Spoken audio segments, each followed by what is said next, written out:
அழுதாங்க. எனக்கு அப்படியே ஒன்றுமே புரியல. உடனே தீபக் சார் போயிட்டாரு தீபக் நாங்கள் அவ்வளோதான்.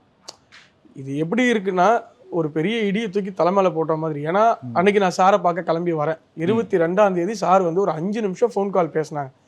ரொம்ப முக்கியமான சில விஷயங்கள் பேசினாங்க. அதன்படி அன்னைக்கு சார் இறந்த அன்னைக்கு நான் 9:30 மணிக்கு சார் வீட்டுக்கு போனோம். அன்னைக்கு 9:30 மணிக்கு இது நடக்கலைன்னா சாரோட அந்த இடத்துல உட்காந்து அவர் படிச்சு முடிச்ச புக்ஸ்ல எது நல்ல புக்கு அப்படின்னு பிரிச்சு எடுத்து அந்த புக்ஸ் எல்லாம் கொண்டு போய் ஃப்ரீ லைப்ரரியில வைக்கணும். இதுதான் திட்டம். ஓகே, அன்னைக்கான திட்டம். ஆனா அது எல்லாமே மொத்தமா உடைஞ்சு போச்சு. இப்பவும் நம்ப முடியல. சார் இல்லைன்னு நம்பவே முடியல என்னால. அது இதுக்கு முன்னாடி அவருக்கு ஸ்ட்ரோக் ஏதாச்சும் வந்திருக்கா சார்? அவருக்கு இந்த மாதிரி ஹார்ட் டிசீஸ் இதெல்லாம் இருந்ததே கிடையாது. சாருக்கு சுகர் இருந்தது. இன்சுலின் எடுப்பாங்க. இன்சுலின் எப்பவுமே அது கரெக்டாக. ஹெல்த் கான்ஷியஸ் ரொம்ப ப்ராப்பராக இருப்பார் சார். அவருக்கு இந்த மாதிரி ஹார்ட் அட்டாக் அதெல்லாம் கிடையவே கிடையாது. கான்ஷியஸாக இருப்பார். அக்கா அவர் வந்து சாரை வந்து கவனிச்சிக்கிறதுல அக்கா ரொம்ப பர்ஃபெக்டாக இருப்பாங்க.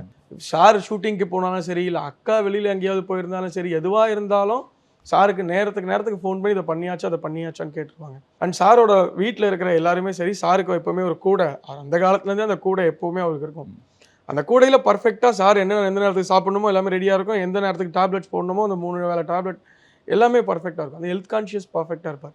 It's unfortunate. யாருமே எதிர்பார்க்கல, நினச்சி கூட பார்க்க முடியாது. ஏன்னா ஐ ஹாவ் அ பிளான்ஸ். முன்னாடி நாள் நைட்டு டிஸ்கஸ் பண்ணிவிட்டு நாளைக்கு தென்னிந்திய திரைப்பட எழுத்தாளர் சங்க தேர்தலுக்கான ஆயத்த பணிகள் அத்தனையும் செஞ்சு முடிச்சுட்டு after the 10 o'clock is going to start a process prepare பண்ணி வச்சுட்டார்.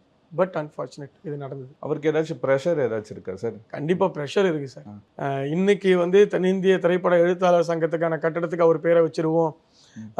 தென்னிந்திய திரைப்பட எழுத்தாளர் சங்கத்தில் அவருக்கு படம் வைக்கிறது எல்லாம் ஓகே சார். அந்த தென்னிந்திய திரைப்பட எழுத்தாளர் சங்கத்தின் தேர்தல் எப்போ வருதோ அப்போ மன உளைச்சலுக்கு உள்ளாயிடுவார்.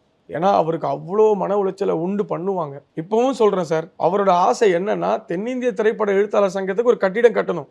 எக்காரணத்துக்கு கொண்டும் தென்னிந்திய திரைப்பட எழுத்தாளர் சங்கங்கிறது அழிஞ்சிடக்கூடாதுங்கிறது தான் அவரோட இலக்கு. அப்போ சார் அடிக்கடி என்ன சொல்லுவாருன்னா, இந்த சங்கத்தை விட்டுலான்னா இது விட்டுட்டா இது எங்கே இயக்குனர் சங்கத்தோடு இணைச்சிருவாங்களோன்னு பயமா இருக்குப்பா. இயக்குனர் சங்கம்னா படம் இயக்குறவங்க மட்டும் இருக்கிறதா ஆகிடும்.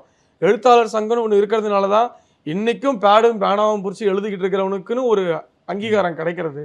அந்த சங்கம் மட்டும் அழிஞ்சிடக்கூடாது அப்படிங்கிறதுல அவர் தெளிவாக இருப்பார். இந்த எழுத்தாளர் சங்கத்தினால அவருக்கு ₹1 பிரயோஜனம் கிடையாது சார். இன்னைக்கு ஒரு உண்மையை சொல்கிறேன் சார். போன எழுத்தாளர் சங்க தேர்தல் அப்போ should be frank financially tight. Financially tight. அக்காவும் சாந்தனு ப்ரோவும் எப்பவுமே கண்ணுங்கிறதுமா வீட்டையும் இந்த மற்றதையும் பார்த்துக்குவாங்க, எல்லாத்தையும் இருப்பாங்க. சாருக்கிட்ட ஒரு பழக்கம் இருக்கும். என்னன்னா அப்போத்துல இருந்தே அவர் வண்டியில் ஒரு பேக் இருக்கும், அதில் கைவசம் இருக்கும்.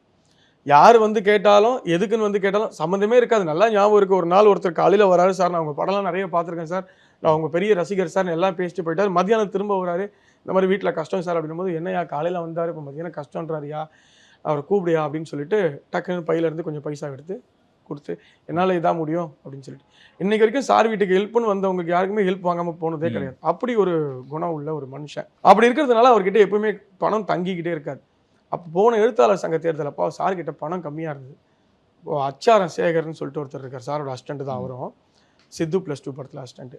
அவர்கிட்ட சொல்லி ஒரு வழக்கறிஞர் மூலமா கொஞ்சம் பணம் வேணும் அப்படின்னு கடன் வாங்கி அந்த தேர்தலில் செலவு பண்ணார். கடன் வாங்கி செலவு பண்றாரு. அங்கிருந்து 3 லட்சமோ என்னமோ பணத்தை வாங்கிக்கிட்டு அந்த பணத்தை எடுத்துட்டு வந்து உள்ள கையிட்ட கொடுத்து, இதுதான் கையில காசு இருக்கு, இதுல நிர்வாகம் பண்றதுக்கு என்ன பண்ண முடியுமோ பண்ணு